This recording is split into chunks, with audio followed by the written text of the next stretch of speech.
I don't think this goes anywhere because unless there's a smoking gun, I think people realize the president's here to stay. You know, Charles, you were going back through history and looking at prior environments. You and I have always talked about it helped Bill Clinton that the backdrop for him was a strong economy, a strong market.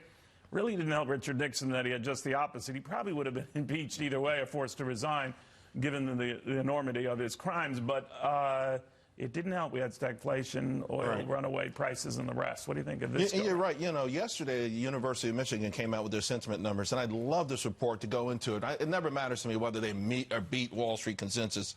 And what they were talking about, to your point, is how, you know, Clinton had this strong, great economy behind him, where the Nixon impeachment inquiry began at the same time as the oil embargo, October 1973. But the intriguing thing here was Nixon, that the polls went against him because many believe that Nixon was too distracted by the impeachment process to deal with those economic issues. And maybe if he hadn't, you know, been so singly focused on that, it could have actually ironically helped him in the polls. That's interesting. What do you think of that, Tom? Well, you know, as I said before, I think we're in the United States of America. I think you're innocent until you're proven guilty. I don't think the street cares. I mean, we're at all-time record highs. You have low interest rates. You have the consumer has an enormous amount of confidence. They have, with lower interest rates, they can buy housing and cars.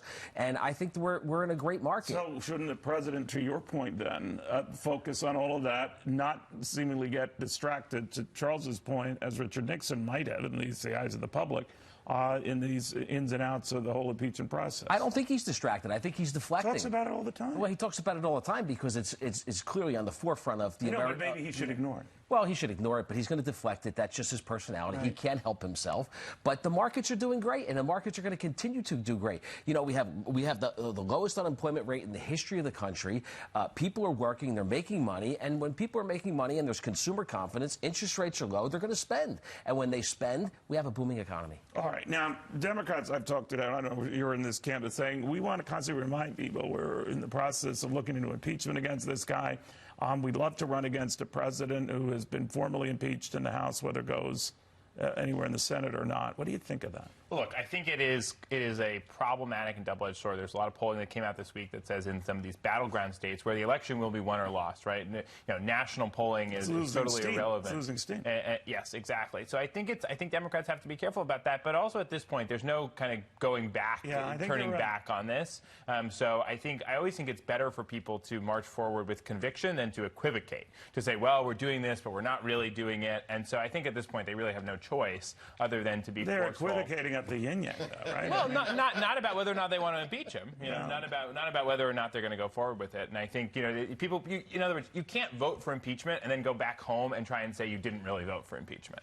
Right? She could shelve it. Nancy Pelosi could shelve it early, right? But I guess it would boomerang on it. So she's in this sort of Faustian pact here. She has to follow through. At this point, you have to follow through. And I will say when it comes to Wall Street, I think they're more concerned about Elizabeth Warren's rise in the polls and also the release of her Medicare for All plan than they are about impeachment at all. I think you're right about that. You know, they also kind of think, Charles, that she doesn't have a chance if she were the nominee, right? Yeah, they do.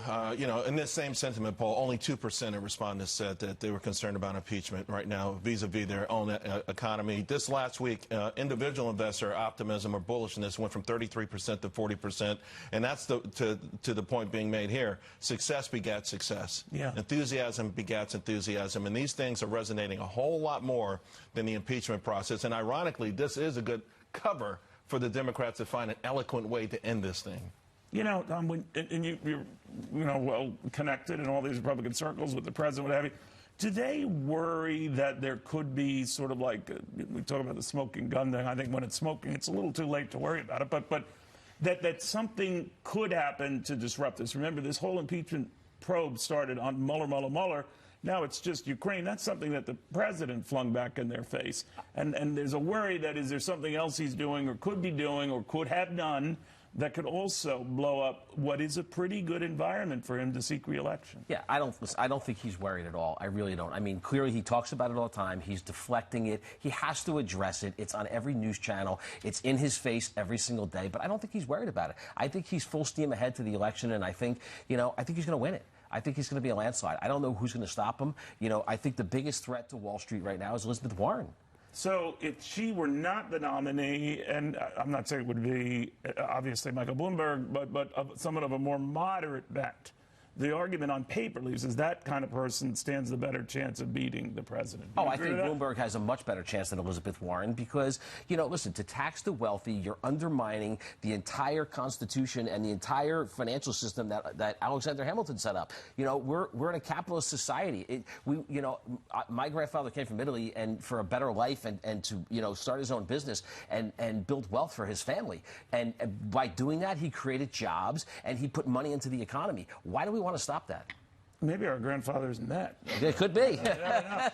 You know, one of the things I always see in this debate, Beryl, is another wrinkle. We kind of discussed in the last hour that this focus on the rich and whether in our capitalist society, and Charles had touched on this, the gap between CEOs and the average worker is the widest it's ever been, that is something that Republicans ignore at their own peril. Do you think that's a legitimate argument? Well, I think they're afraid to touch it because they often don't talk about it well. One of the things that needs to be discussed is, first of all, when you take a look at the stats, there aren't enough billionaires in this world to pay for what Elizabeth Warren is putting out there. So when it comes to wealth and creating wealth, is that inherently bad? Is that inherently evil? So the messaging that Republicans need to discuss is the fact that when somebody makes money, when a corporation makes money, they employ people, and people who work for a company that they like, that they're treated well, they stay there. That is the message that needs to get out there. I even think that Bill Gates coming out and taking Elizabeth Warren on and making that statement of, here's how much I pay in taxes. Are you saying I have to pay this much? Do I get to take anything? But she does make it seem like such a minuscule amount. It's only a couple of pennies and all that. Then they add it up for someone like that. It's $7, $8, $10 billion more, right? Right. Well, I think someone estimated this week and Warren released her calculator that Bill Gates would have to pay about $4 to $6 billion more in taxes. And I think the question really is for Democrats versus Republicans on this. Democrats have shown they're willing to be on the side of people should have to pay more. I think the rhetoric is problematic in a general election, but it works in a primary. On the Republican side, you know, it's not actually that dissimilar what Warren is saying about the rich as to what Trump was saying about the elites when he ran. He was criticizing all these people, Goldman Sachs, and the same people that Elizabeth Warren has been criticizing, except he wasn't proposing a tax on those people. And I think that's really what it comes down to at the end of the day, and that'll be an easy target on Warren, which is why I think she'll have some trouble as a Democratic nominee. We shall see. Guys, thank you very, very much. In the meantime, quid pro quo, you've heard a lot about that. Having studied Latin, it just means